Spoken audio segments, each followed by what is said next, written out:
របៀបបង្កើត account Advanced Server សួស្តីអ្នកទាំងអស់គ្នាថ្ងៃនេះគឺខ្ញុំមកបង្រៀនអំពីរបៀបបង្កើតនៅ account Advanced Server នៅក្នុងទូរស័ព្ទ iPhone អញ្ចឹងណាអ្នកទាំងអស់គ្នាហ្នឹងហើយដូចខ្ញុំប្រាប់បងប្អូនទាំងអស់គ្នាអញ្ចឹងរបៀបបង្កើត Advanced Server account Advanced Server គឺមិនពិបាកទេសម្រាប់ទូរស័ព្ទ iOS អញ្ចឹងណា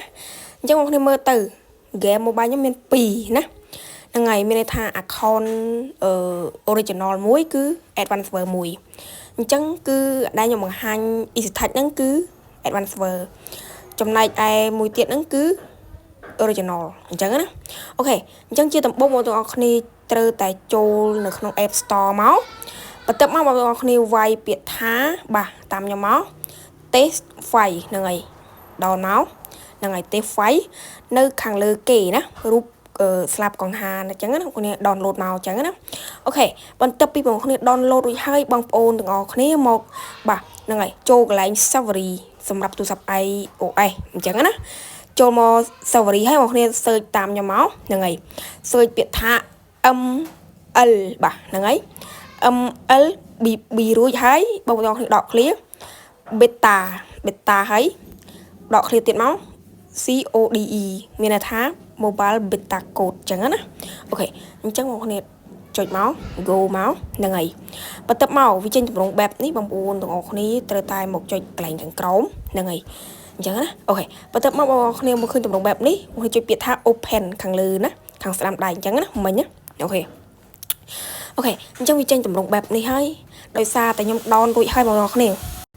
អញ្ចឹងដោយសារតែខ្ញុំ download រួចហើយបានវាអត់មានពាក្យ download នៅទីនេះអញ្ចឹងណាអញ្ចឹងបងប្អូនគ្នាអត់តន់នេះទេបងប្អូនអាចចុចពាក្យថា download បានពណ៌ QQ នៅខាងលើដែលខ្ញុំបង្ហាញ EasyTouch មិញណាហ្នឹងហើយដោយសារខ្ញុំ download ហើយបានវាអត់ឃើញអញ្ចឹងណាអូខេអញ្ចឹងបើបងប្អូនគ្នាថាខ្ញុំកុហកខ្ញុំអត់បងប្អូនអត់ចូលខ្ញុំអីចឹងណាចាំខ្ញុំចូលទៅក្នុង mobile បងប្អូនគ្នាមើលអញ្ចឹងណា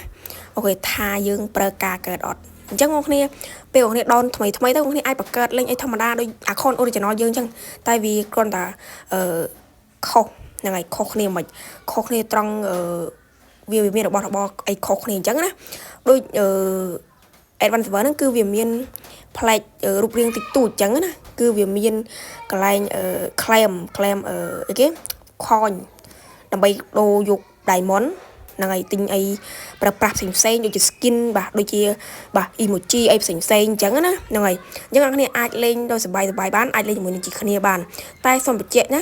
អ្នកទាំងអស់គ្នា account original យើងមិនអាចលេងជាមួយនឹង account advanced server បានទេណាហើយវីដេអូរបស់ខ្ញុំក៏ឈានទៅដល់ទីបញ្ចប់ហើយអញ្ចឹងខ្ញុំបាទសូមអរគុណទៅដល់បងប្អូនទាំងអស់គ្នាដែលបានបាទទស្សនាពីវីដេអូរបស់ខ្ញុំពីដើមរហូតដល់ចប់ណា